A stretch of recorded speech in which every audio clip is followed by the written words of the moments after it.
찰스아치의 장로교란 무엇인가? 하나의 교회. 장로들은 모두 동일한 서열에서 교인 및 교인 대표들과 연계하고 교회 정치 체계에서 그들의 권세를 행사합니다.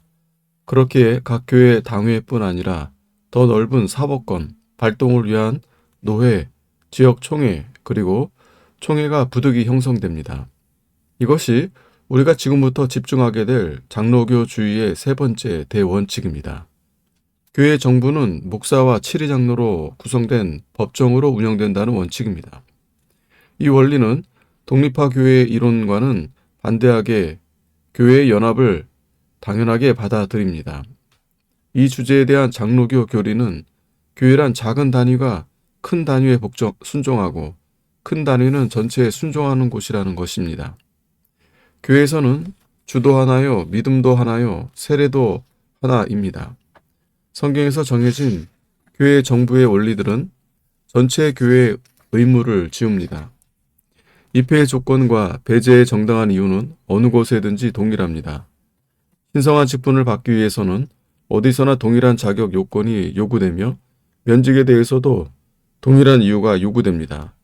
특정 교회의 구성원으로 유효하게 들어온 모든 사람은 보편교회의 구성원이 됩니다. 특정 교회로부터 합법적으로 출교된 모든 사람은 전체 교회에서도 배제됩니다. 어느 한 교회에서 적법한 절차를 통해 안수받은 사람은 보편교회의 사역자가 됩니다.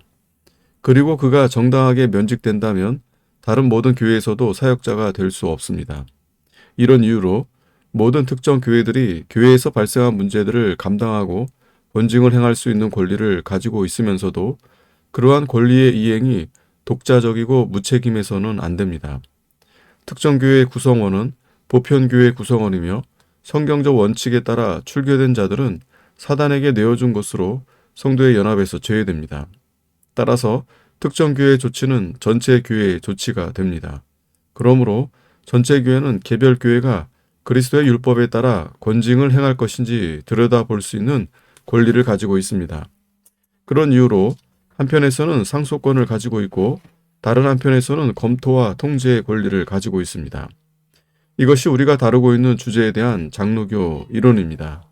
그리고 이러한 영적 교리는 다음의 사실로 변호됩니다. 첫째, 교회의 본질입니다.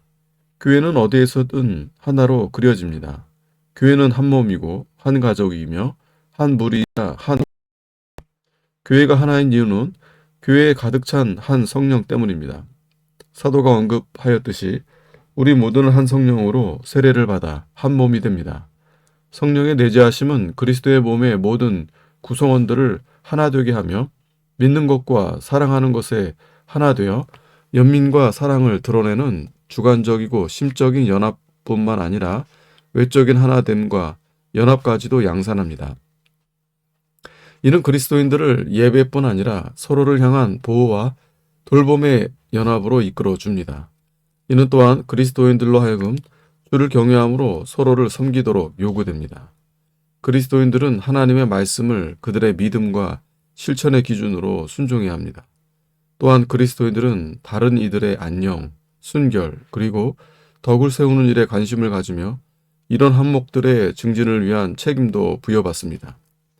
만일 한 지체가 고통을 받으면 모든 지체도 함께 고통을 받고 한 지체가 영광을 얻으면 모든 지체도 함께 즐거워합니다. 이 말씀은 단지 동일한 예배 처소에서 주로 만나게 되는 같은 교회 교인들뿐 아니라 보편교회 전체에 속한 모든 성도들을 향해서도 참이됩니다. 그러므로 독립화 교회들은 인간의 신체에서 독립된 손가락 또는 나무에서 독립된 나뭇가지와 같은 독립된 그리스도인이라는 오류를 범하는 겁니다. 만약 교회가 동일한 성령이 편만하고 동일한 법에 따라 다스려지고 동일한 머리로 연결된 살아있는 몸이라면 한 부분만 전체에 분리되는 것은 불가능합니다. 둘째, 신자에게는 자신이 속한 지역교회 형제, 자매들을 위해 순종할 것이 요구되는데 그것은 또한 주님 안에 있는 모든 형제, 자매를 향한 순종의 이유가 되기도 합니다. 이 의미의 근거는 교회 안에서의 계약 때문은 아닙니다. 즉 다수의 신자가 동의한 협의 때문이 아니라는 겁니다. 이에 동의한 사람들 사이에서만 맺어진 어떠한 협의가 있어서도 아닙니다. 교회 권세가 피통치권자들, 교인들의 협의보다 훨씬 더 상위의 원인이 됩니다. 교회란 성경의 권위에 기반을 두고 거룩하게 설립된 조직입니다. 입교자는 이미 존재하는 공동체에 합류됩니다. 이 공동체에는 구성원들이 타인에게 부여할 수는 없으나 공유할 수 있는 특정한 특혜와 특권이 있습니다. 모든 신자가 반드시 합류해야 하는 거룩하게 세워진 이 공동체는 지역적이고 제한적인 마을 조합이 아닙니다. 그들이 합류하는 곳은 신자들의 우주적 공동체입니다. 그러므로 연합과 순종에 대한 신자의 모든 의무는 교회 전체에 맡닿게 됩니다. 신자는 다른 형제, 자매들에게 순종해야만 합니다. 신자가 그렇게 행해야 한다고 수긍하고 다른 형제, 자매들에게 순종하는 게 아닙니다. 그들이 신자 형제이자 자매이기 때문에 순종하는 겁니다. 신자들은 성령으로 인해 깨우치고 성화되고 인도되는 성령의 성전입니다. 따라서 그리스도인의 순종을 그가 교인으로 속한 특정 교회에만 제한하거나 개별 교회를 다른 교회들에게서 독립시키는 것은 교회의 본질을 완전히 파괴하거나 그리스도의 살아있는 지체들을 산산히 찢어 놓지 않는 한 불가능합니다. 만약 이러한 시도를 완수하고자 한다면 이들 독립교회들이 피를 흘리며 사망하거나 팔다리를 몸에서 절단하는 형국에 놓이게 될 것입니다. 셋째, 사도 시대 동안 교회는 고립되거나 독립된 채 이루어지지 않았습니다. 교회는 개별 교회들이 구성 요소가 되어 이루는 하나의 몸이었습니다. 각 교회들은 다른 교회들과 전체 교회를 아우르는 권위에 순종했습니다. 교회가 한 몸이라는 이러한 주장은 우선 교회의 교연에서 발견됩니다. 사도들은 그들이 하늘에서 오는 능력을 받을 때까지 예루살렘에 머물라는 명령을 받았습니다. 오순절에 이르러 약속된 성령이 사도들에게 부어졌고 그들은 성령께서 주시는 말씀들을 선포하기 시작했습니다. 도성에서는 수천 명의 사람이 주님에게 나오게 되었으며 그들은 사도들의 교리와 떡과 빵을 함께 나누는 공동체를 계속해서 고수했습니다. 이 공동체는 영적일 뿐만 아니라 외적으로도 동일한 예배를 드리고 동일한 지도자를 섬기면서 연합을 이루었습니다. 사도들이 사방으로 흩어져서 말씀을 설교하면서 큰 무리가 교회에 더해졌습니다. 각처에 있는 신자들은 별도로 연계되어 있었으나 독립된 교회들은 아니었습니다. 그들 모두가 공통의 교회의 법정에 순복했기 때문입니다. 교회는 한 몸이라는 주장에 대한 두 번째 이유는 사도들이 신자들의 몸 전체, 신자 공동체를 연합의 끈으로 묶었다는 것입니다. 사도들이 각기 다른 관리 교구를 가지고 있었다는 작은 증거들조차 존재하지 않았습니다. 바울은 제국의 도시인 로마를 방문하기도 전에 그곳에 교회에 완전한 권위로 편지를 보냈습니다. 베드로는 바울의 사역 중심 지역들이었던 본도, 갈라디아, 가포도기아, 아시아 그리고 비두니아에도 서신을 기록했습니다.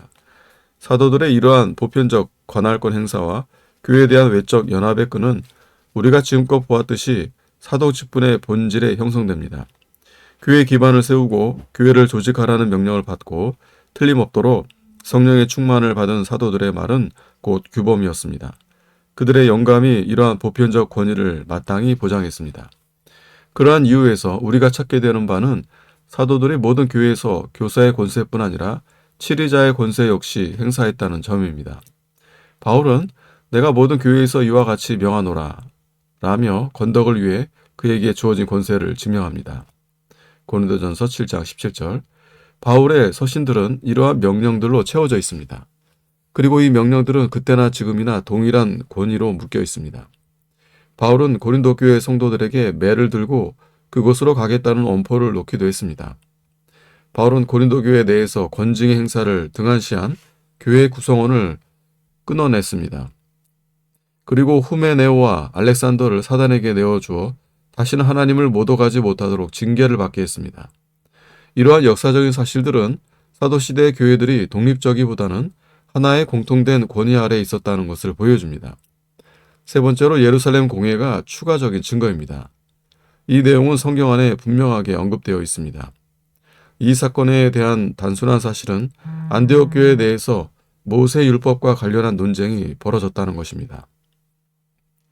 그들은 독립된 몸으로 그들 안에서 이 논쟁을 스스로 해결하는 대신에 예루살렘에 있는 사도들과 장로들에게 이 사안을 상정했습니다. 예루살렘 공회에서는 이 사건에 대해 단지 안디옥 교회만을 위해서가 아니라 다른 모든 교회들을 위해 권위 있는 결정을 내렸습니다. 그리고 바울의 다음 선교 여행에서는 그가 여러 성으로 다녀갈 때 예루살렘에 있는 사도와 장로들의 작정한 규례를 저희에게 주어 지키게 하였다고 기록합니다. 예루살렘 공회의 권위가 그곳의 최고 위원들의 영감 때문이지 아닌지는 문제가 되지 않습니다. 그 공회가 전체 교회에 대한 권위를 가졌다는 것으로 충분합니다. 각각의 교회들은 독립적이지 않습니다. 그들은 하나님의 동일한 법정 아래에서 연합됩니다. 교회가 하나의 몸이라는 사실을 보여주는 네 번째 이유로 우리는 그리스도인의 공통된 의식에 호소해 볼 수 있습니다. 이는 교회사 전반에 걸쳐 나타납니다. 모든 유기체는 일명 형태를 갖추려는 노력을 합니다. 자신의 성질에 어울리는 형태를 취하려는 내면의 힘입니다. 이러한 내부의 자극은 상황에 따라 방해를 받고 오용됩니다. 그로 인해 식물이나 동물은 정상적인 상태를 갖추지 못하게 됩니다. 그럼에도 불구하고 이 힘은 그 대상의 실제와 경향성을 반드시 나타냅니다. 이는 자연에 있어서도 참이지만 교회 안에서도 참이 됩니다. 신자들이 외적 연합을 통해 그들의 내적 연합을 표현해야 한다는 행동 규범은 교회사 안에서 뚜렷하게 드러났습니다. 모든 시대와 모든 상황 속에서 드러났습니다. 초대교회의 첫 공의회들이 개최되는 원인이 되었습니다. 그곳에서 이단과 분파주의자들의 사상을 밝혔습니다. 공통의 믿음을 거부하여 회중에서 배제된 자들 또는 교회에 대한 순종을 인정하지 않는 이들에 대해서는 전체 교회에서 출교하는 결정으로 이어졌습니다. 이러한 태도는 종교개혁 시대에도 분명히 드러납니다. 마치 수은 방울이 떨어지듯 새롭게 세워진 교회들이 자연스럽게 결속했습니다. 내부적 또는 외부적 상황들로 인해 그러한 연합이 막힐 때에는 마치 커다란 악이 발생한 듯 개탄스러워했습니다.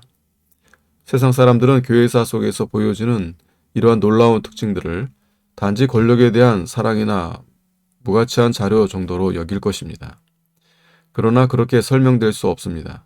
이는 성령의 법입니다. 모든 사람의 행동 양식이 인간 본성에 변치 않는 원리라고 한다면 그리스도인이 행하는 모든 것은 그리스도인으로서 그들에게 속한 무언가라고 말할 수 있을 겁니다. 그러므로 외적 연합과 상호 간의 순종이 교회의 일반적 상태라는 확신이 깊게 뿌리 내려진다면 이런 상태를 부정하고 저항하는 의견을 가진 이들 속에서도 외적 연합과 상호 간의 순종을 표출할 수 있을 겁니다. 협의체, 연합회, 자문위원회 등은 연합의 내적 열망을 충족하며 극도의 독립화 교회가 언젠가는 이끌고자 하는 파멸을 방지하는 일정한 방책이 되어줍니다. 그러므로 교회는 작은 단위가 큰 단위에 복종하고 큰 단위가 전체에 복종한다는 점에서 하나입니다. 이 사실이 분명한 이유는 다음과 같습니다. 동일한 머리, 동일한 믿음, 그리고 동일한 성경을 가지고 한 성령으로 작동하는 한 왕국, 한 가족, 한 몸이라는 교회의 본질 때문입니다. 우리 형제 자매들에게 순종해야 하는 이유는 그들이 우리 주변에 거하거나 순종하겠다는 계약의 체결 때문이 아니라 그들이 우리의 형제 자매이자 성령의 전이며 지체라고 하신 그리스도의 명령 때문입니다. 사도 시대에는 교회가 독립적인 조직이 아니었으며 교리와 교회의 질서 그리고 권징에 대한 모든 사안에 있어서 동일한 재판소에 순종했다는 사실 때문입니다. 이러한 연합과 상호 간의 순종이란 교회의 실존이 지닌 내적 규범에 의해 노력한 교회의 일반적인 상태를 교회사 전체가 증명하기 때문입니다. 다른 그리스도인들에 대한 그리스도인의 순종이 필수적이라면 개별 교회 역시 동일한 마음 안에서 동일한 정도와 동일한 기반 위에서 다른 교회들에 반드시 순종해야 합니다. 결론. 이제 장로교주의에 대한 강해를 마무리하겠습니다. 장로교주의가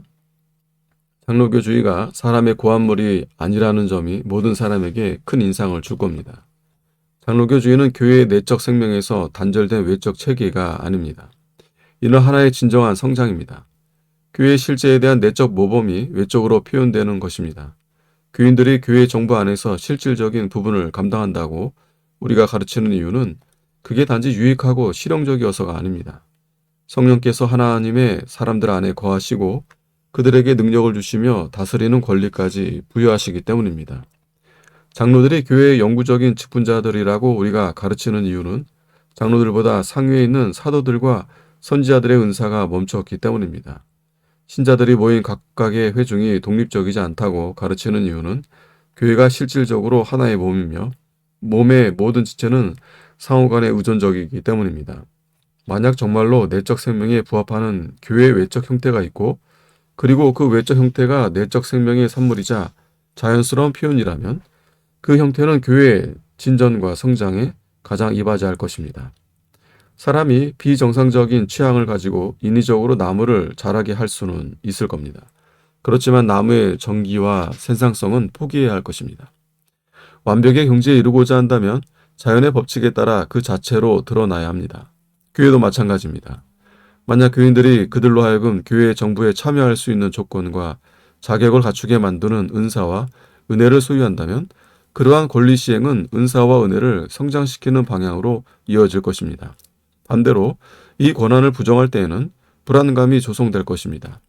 시민사회이든 교회든 상관없이 모든 폭정의 형태에서는 사람들이 강등됩니다. 그러나 성경적 자유의 모든 형태 속에서는 사람들의 형평성에 맞게 높임을 받습니다. 지성을 요구하는 모든 시스템이 이것을 양산할 수 있습니다. 모든 사람은 우리가 취하는 공화제의 가장 큰 유익 중의 하나로 사람을 교육하고 귀히 여기는 것을 생각할 것입니다. 그뿐 아니라 대중적 지성과 미덕이 요구되는 그들의 성공적인 운영은 끊임없는 노력으로 목적을 달성할 필수로 여길 겁니다. 공화제가 무지하고 포악한 사람들 사이에 존재할 수 없듯이 장로교 역시 현명하고 정숙한 이들에게서 발견되든지 장로교가 사람들을 그렇게 만들든지 할 것입니다. 적법한 권위에 순종하는 사람들의 권리연합이라고 할 수 있는 자유의 원칙들과 장로교 체계의 질서에 조하는 세계 곳곳에서 시민 자유의 어버이와 보호자가 되어왔습니다. 그러나 이것은 그저 부수적인 유익에 불과합니다. 교회의 조직은 더 중요한 목표들을 가지고 있습니다. 교회는 복음의 확장과 확립을 목적으로 합니다. 교회의 목적은 우리가 다 하나님의 아들을 믿는 것과 아는 일에 하나가 될 때까지 그리스도의 몸을 세우는 겁니다. 교회의 정치는 교회의 내적 본질에 가장 적절한 이 목적을 따라 최적으로 취해져야 합니다. 이러한 이유에서 우리가 장로교주의를 선호합니다. 우리는 이 장로교주의가 사람의 지혜에서 잘 만들어진 생산물이라고 여기지 않습니다. 우리는 이 장로교가 하나님의 말씀에서 세워진 신적 제도이며 교회의 내적 생명에서 만들어진 참된 산물이라고 믿습니다. 아멘.